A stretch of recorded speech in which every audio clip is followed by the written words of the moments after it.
আপনারা ওই লাইন করে আছে ওইদিকে যান না, মানববন্ধন তো, নাহলে এটা খারাপ দেখায়। প্লিজ আপনারা এই জায়গাগুলো যারা মানববন্ধন করে আছে এইভাবে দেখেন। বিসমিল্লাহির রহমানির রহিম। নারী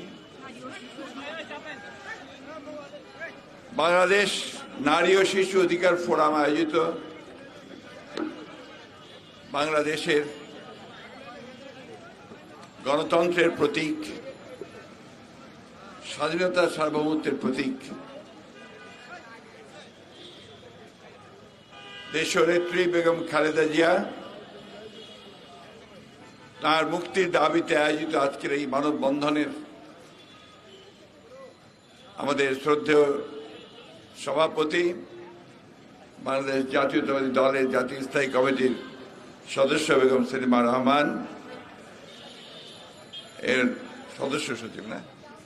সদস্য সচিব নিপুণ রায়, বিএনপির কেন্দ্রীয় নেতৃবৃন্দ এবং আমাদের মাঝে উপস্থিত আছেন আমাদের জাতীয় স্থায়ী কমিটির সম্মানিত সংগ্রামী সদস্য ভাইস চেয়ারম্যান আব্দুল আল মিন্টু সহ কেন্দ্রীয় নেতৃবৃন্দ, এই সংগঠনের কেন্দ্রীয় নেতৃবৃন্দ, বিএনপির অন্যান্য অঙ্গ সংগঠনের সমূহের নেতৃবৃন্দ, আসসালামু আলাইকুম। আমি প্রথমেই নারী ও শিশু ফোরামকে আন্তরিক ধন্যবাদ এবং কৃতজ্ঞতা জানাতে চাই যে তারা দেশের শুধু নয়, বর্তমান সময়ে সারা বিশ্বে যে কয়েকজন নেতা তারা গণতন্ত্রের জন্য সংগ্রাম করে চলেছেন এবং তার জন্য ত্যাগ স্বীকার করছেন, তাদের অন্যতম নেতা দেশনেত্রী বেগম খালেদা জিয়া আজকে অন্যায়ভাবে আজকে ফ্যাসিবাদের আগ্রাসনের শিকার হয়ে অত্যাচার নির্যাতনের মধ্যে তাকে তারকে একেবারেই রাজনীতি থেকে দূরে সরে দেওয়ার লক্ষ্যে তাকে একেবারে বেআইনিভাবে আইনকে অত্যন্ত বেআইনিভাবে ব্যবহার করে দীর্ঘদিন ধরে তাকে কারাগারে আটক করে রেখেছে। এই নেত্রী শুধু আজকে নয় বা স্বৈরাচার বিরোধী সংগ্রামের নেতৃত্বে নয় অথবা বাংলাদেশকে গড়ে তোলার ক্ষেত্রে তার ভূমিকার জন্য নয়, আমি বারবার যে কথাটা বলি যে এই দেশের যে অভ্যুদয়, স্বাধীন বাংলাদেশের যে নির্মাণ, সেটা প্রথম লগ্ন থেকেই এই দেশনেত্রী বেগম খালেদা জিয়া তার সঙ্গে ওতপ্রোতভাবে জড়িত।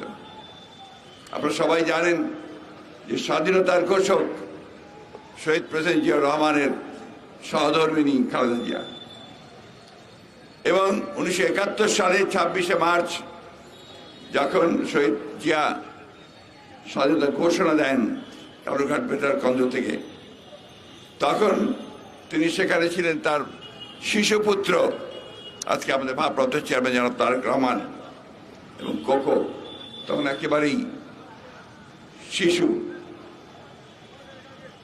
তাদেরকে সঙ্গে নিয়ে এই দেশনেত্রী বেগম খালেদা জিয়া যখন জিয়াউর রহমান সাহেব যুদ্ধে চলে গেছেন ঘোষণা দিয়ে, তখন এই দুটি শিশুকে সাথে নিয়ে তিনি সমস্ত ঝুঁকি মাথায় নিয়ে তিনি গোপনে ঢাকায় এসেছেন।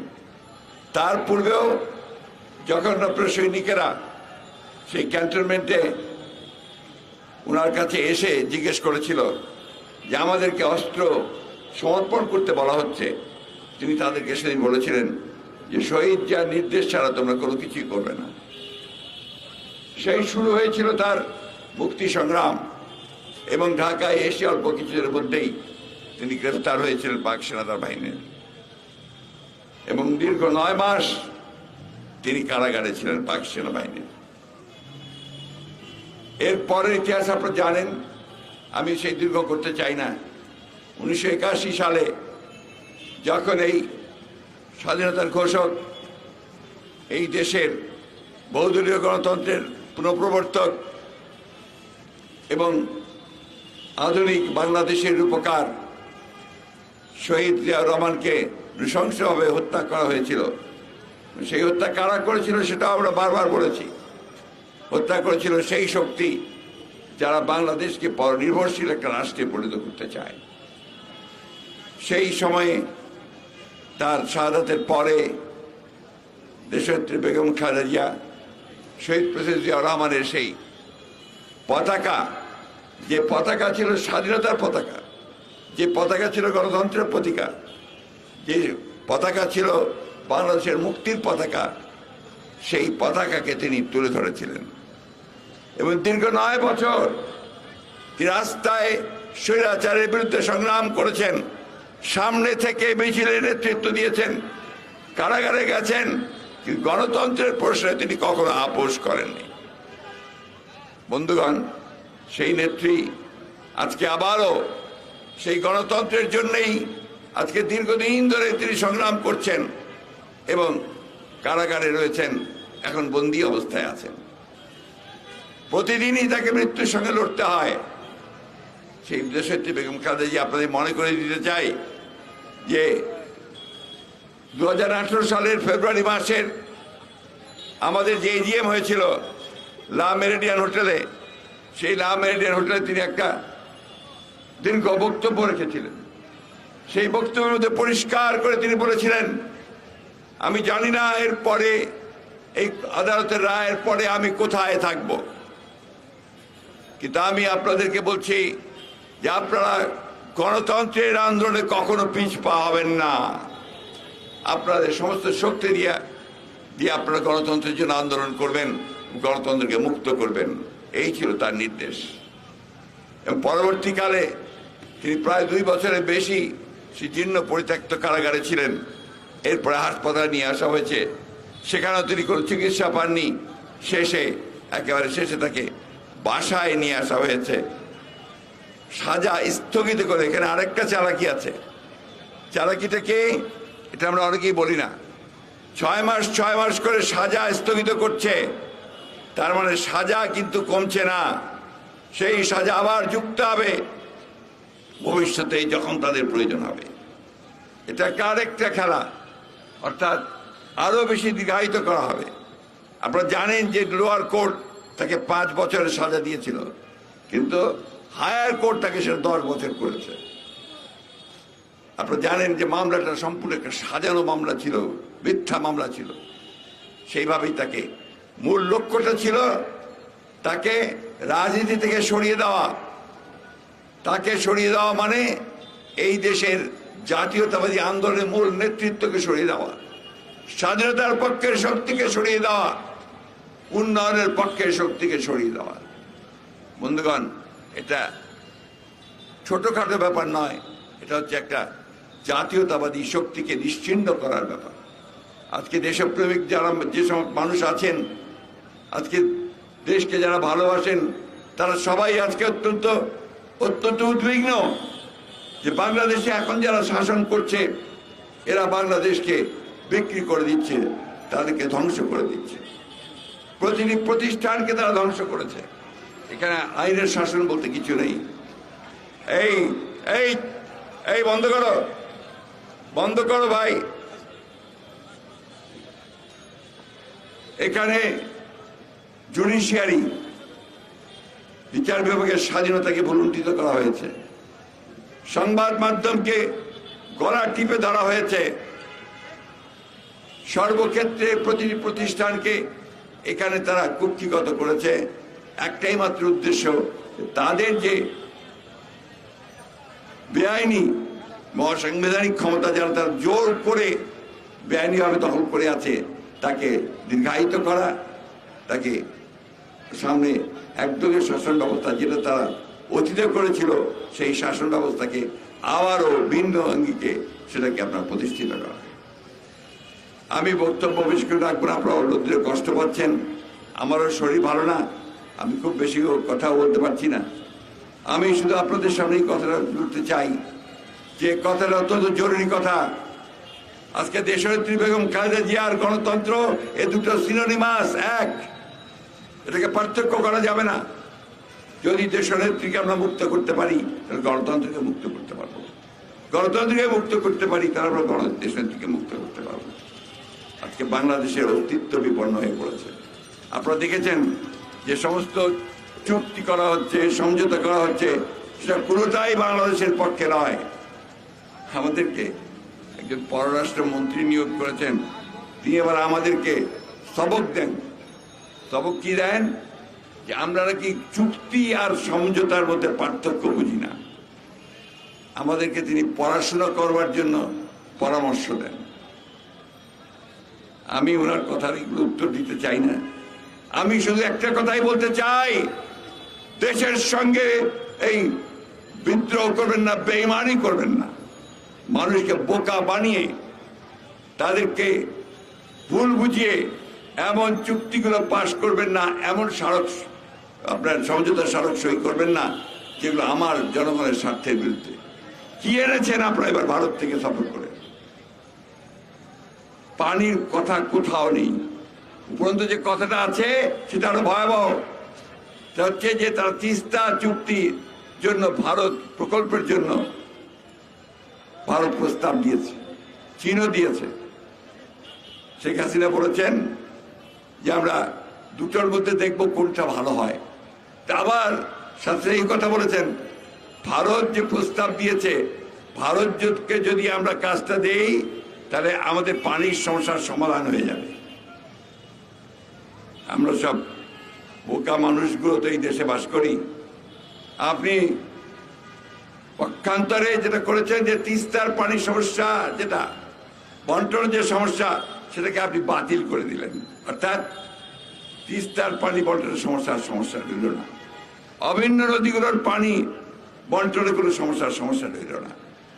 এইভাবে আপনার দেশকে পুরোপুরিভাবে ভারতের কাছে একেবারে জিম্মি করে দিচ্ছেন। আপনার সীমান্তে হত্যা হচ্ছে প্রতিদিন, গতকালও হত্যা হয়েছে। এই বিষয়ে একটা কথা আপনারা বলেন নাই এই সফরে। আমাদের খুব সরাসরি প্রশ্ন আপনাদের কাছে, যে কোন পৃথিবীতে কোন দেশ আছে বন্ধু দেশ, একেবারে এত বন্ধু, সম্পর্ক নাকি আপনার স্বামী স্ত্রীর মতো? তাহলে কোন দেশ আছে বলেন যে তার বর্ডারে বন্ধুরা গুলি করে হত্যা করে আমাদের নাগরিককে? এই বিষয়গুলো জবাব দিতে হবে। অনেক কথা বলেছেন, আমি শুধু একটা কথাই বলি, আপনাদের এই আত্মরক্ষার জন্য যে সমস্ত কথা এখন আপনারা বলছেন, এই সমস্ত কথা বলে জনগণকে আর বিভ্রান্ত করা যাবে না। দেশনেত্রী বেগম খালেদা জিয়াকে কেন বন্ধ করে রেখেছেন? যদি কিছুই সমস্যা না থাকে তাহলে তাকে মুক্তি দেন। সেই দিকে তো আপনারা যাচ্ছেন না। এটাও বলেছি আমরা যে আমরা তো ভাই ক্ষমতায় যেতে চাই না, আমরা শুধু এখানে জনগণের যেটা চাওয়া, আমরা একটা অবাধ নিরপেক্ষ নির্বাচন চাই।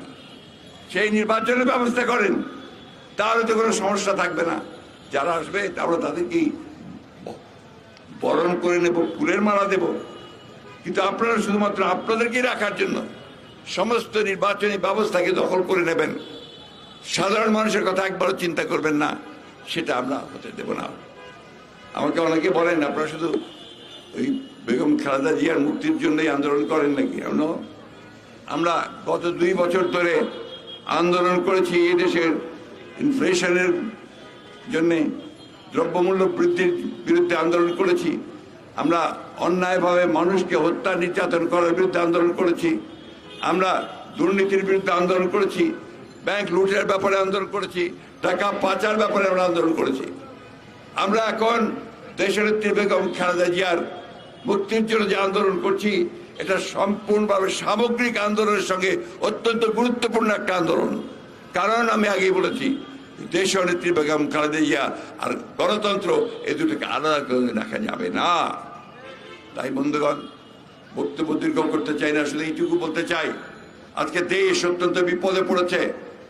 দেশনেত্রী বেগম খালেদা জিয়ার নির্দেশ আছে, আমাদের দলের প্রতিষ্ঠাতা শহীদ প্রেসিডেন্ট জিয়াউর রহমান যে কারণে যুদ্ধ শুরু করেছিলেন, যে কারণে তিনি আত্মাহুতি দিয়েছেন, সেটা হচ্ছে এই দেশের জন্য, দেশের স্বাধীনতা সাধারণতার জন্য।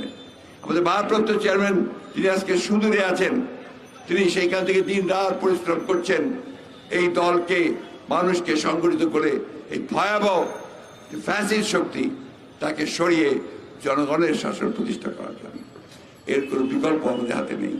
তাই আসুন আমরা সবাই ঐক্যবদ্ধ হই, সংগঠিত হই এবং দেশনেত্রীর মুক্তির যে আন্দোলন, এই আন্দোলনকে আমরা সারা বাংলাদেশে ছড়িয়ে দেই এবং এতেই করে আমরা একই সাথে গণতন্ত্রের আন্দোলনকে সামনের দিকে এগিয়ে নিয়ে যেতে পারবো। বন্ধুগণ, আসুন আমি সকলকে আহ্বান জানাচ্ছি, যেটা শুধু বিএনপির আন্দোলন হওয়া উচিত নয়, এই আন্দোলনটা সমগ্র দেশের মানুষের। তাই সকল দল মত নির্বিশেষে সকলের কাছে আহ্বান জানাবো, এই অন্যায়ের বিরুদ্ধে দেশনেত্রীকে যেভাবে হত্যার উদ্দেশ্যে তাকে আটক করে রাখা হয়েছে, তার মুক্তির জন্য আপনারা সবাই কথা বলুন, সোচ্চার হন, আন্দোলনের শরিক হন। আপনাদের আবারও নারী ও শিশু অধিকার সংরক্ষণ যে ফোরাম, তাদেরকে ধন্যবাদ জানিয়ে বক্তব্য শেষ করছি। আসসালামু আলাইকুম, খুদা হাফেজ। বাংলাদেশ জিন্দাবাদ, দেশনেত্রী বেগম খালেদা জিয়া জিন্দাবাদ, তারেক রহমান জিন্দাবাদ, স্বাধীনতা ঘোষক শহীদ জিয়া অমর।